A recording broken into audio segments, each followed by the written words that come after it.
Greetings and salutations. Welcome to another episode of 365 Days of Gaming. Really appreciate you taking our time to check out this video. Like, comment, subscribe, and share. All the things this thing tells you to do. Much appreciated in advance. So we're back talking about ninjas. That's pretty much like 40% of this list is influenced by ninjas or martial arts or some form or combination of both. So we're back talking about another ninja. Now, it's not Ninja Gaiden, although we got plenty more to do on that one. But there was this other ninja in the, late 80s, early 90s that was like a competitor. I wish they would have had some sort of crossover game. I always talked about, how cool that would have been, but never quite. But, I feel like we should still acknowledge this ninja because he held it down for us on the other side. While, we're playing Ninja Gaiden on the NES, that Sega had a ninja of their own. So we're going to talk about the third entry in that series. So it's talking about Shinobi III today. Now I'm playing this on the Genesis collection, but they've released this game on so many collections by itself on your phone. And there's a real big reason to that. It is one of those classic Genesis titles. The other thing that was always funny about this game was that there was different versions of Shinobi that they had, that got released. So there's a version, and I didn't get far enough to even show you, but there was, enemies that you would fight that looked very, very similar to other things that you knew. There was an enemy that you fought in the junkyard that looked very, very similar to the Terminator, right? But obviously he's not the Terminator, right? He can't be legally. So there's a version where that character is not in the game, or there's one where it was Batman, and then there's another one where you fight like a Godzilla. So there were some liberties taken in certain Shinobi games that you would never get in the Ninja Gaiden series. But also we didn't get Ninja Gaidens on anything after the original NES until we got the Xbox version. So during that time I needed a ninja fix, and Joe Musashi was there to hold it down when Ryu Hayabusa couldn't fulfill that anymore. So the Shinobi series was always distinctly different in the sense that it focused more on long range gameplay, like you throw the shurikens out, whereas Ninja Gaiden was always up close and personal. I don't get it twisted. Now if you get close up on the Shinobi, he can, Joe Musashi will give it to you. Now, he's no slouch. But I always thought it was really cool how he just threw shurikens at everything, right?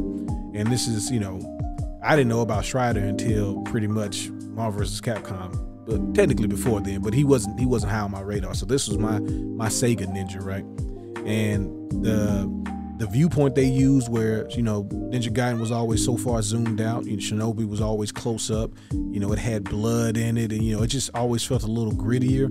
Even though the one thing that it always missed out on was the presentation, in the sense of, there was no cutscenes, and Ninja Gaiden was just so great at that I always felt like, man, they should just do that with Shinobi, which eventually they did on the PS2, when they did the next versions of them. But I always felt like they always missed an opportunity to really put the series over the top. But nevertheless, it plays well even to this day. Like, it's always very fluid. Pretty much if you can't traverse something, or you get stuck somewhere, it's your fault. Like, you have the tools necessary. The man's got a double jump as soon as you cut the game on. Most games make you work to find a double jump. He just gets one because he's a ninja, so he can do that. He can jump on air twice. And the different powers. Now, I did not know this until recently, that you actually select the spells by pausing the game. I just thought back in the day, like, you got a different spell per level, and I was always confused, like, are they only gonna give me one? But that's not the case. You pause the game and pick the different ones.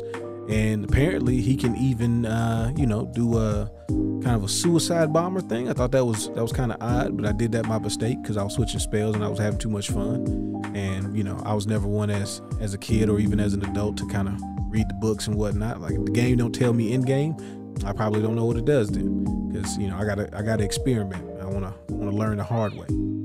But yeah, each of the levels, they have some sort of, you got to start on the left side, get all the way to the right. But then as you get through the game, you start to see how each of the bosses are always different. They have some sort of strategy in them. There's probably multiple ways to beat these bosses a lot better and faster than I did. But, I had to get it in the way I knew how. And then one of the things that I always never enjoyed in games is an elevator level. Like, I just know this is gonna be bad, and I'm impatient, and I'm also like, I'm reckless, so elevator levels are always bad because most of them you can fall off and immediately lose a life, and that's what I tend to do. So, and on top of that, they added platforming to the elevator level, so I had some trouble there, but always fun. I've jumped into this game multiple times between Shinobi 3 and the original one for the Sega Master System, which I have to figure out a way to let y'all peep that at some point. I've always appreciated the Shinobi series, and I know it never will ever get the same level of acclaim, especially the first two Ninja Gaidens, and definitely when the series returned as Shinobi. Like, Shinobi's never going to be quite on the same level for me, and usually everything I see about these games. But Shinobi was definitely a solid franchise.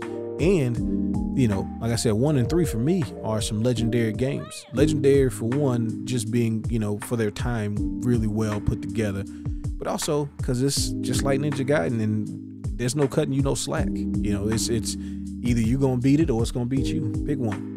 So I always appreciated that about the series. Pretty much any game with ninjas tends to be excessively hard. I guess because they give you, so many skills and things like that. Even the mystical ninja is super difficult. So I guess that's a running theory. If you put ninja in the name of your game, it's got to be tough. And Shinobi's right in line with that, what you expect. And like I said, you can be the coolest in this game, or you can get folded real quick if you're not paying attention and you're not reacting, because they come quick, they come fast, and it's one of those you're gonna learn by doing, and they're not gonna give you anything. But I always appreciated the Shinobi series, and I always wanted to make sure that if we're gonna do a series about some of the most influential and best games that I've gotten a chance to play, that we got to show respect to Mr. Joe Musashi, because he don't always get that level of reverence, and we got this platform, so we're gonna use it for that. If you've played this game and you enjoyed it, or you didn't enjoy it but you know about Shinobi, let me know what your thoughts are. If you played multiple versions in this series, which one's your favorite, and did you beat it? As always, I appreciate you checking out this episode. Have fun, be safe,